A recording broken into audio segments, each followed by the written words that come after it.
السلام علیکم ورحمۃ اللہ وبرکاتہ۔ بسم اللہ الرحمن الرحیم۔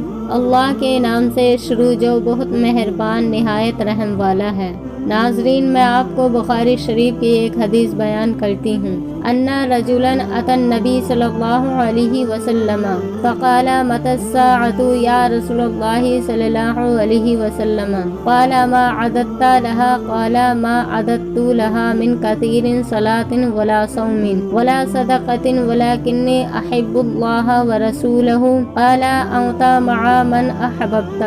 حضرت انس بن مالک رضی اللہ تعالی عنہ سے روایت ہے، ایک شخص نے نبی کریم صلی اللہ علیہ وسلم کے پاس حاضر ہو کر عرض کیا، یا رسول اللہ صلی اللہ علیہ وسلم، قیامت کب آئے گی؟ تو آپ صلی اللہ علیہ وسلم نے اس شخص سے فرمایا، تو نے قیامت کے لیے کیا تیاریاں کر رکھی ہیں؟ تو اس شخص نے عرض کیا، نہ بہت نمازیں، نہ بہت روزے اور نہ بہت صدقات کو توشہ بنایا ہے، لیکن مجھے اللہ اور اس کے رسول کے ساتھ بہت محبت ہے۔ تو حضور اکرم صلی اللہ علیہ وسلم نے فرمایا، تیرا حشر اس کے ساتھ ہوگا جس کے ساتھ تیری محبت ہے۔ سبحان اللہ۔ ناظرین، ہمیں اللہ کے نیک بندوں سے محبت کرنی چاہیے تاکہ محشر کے دن ہمارا حشر بھی اللہ کے نیک بندوں کے ساتھ ہو۔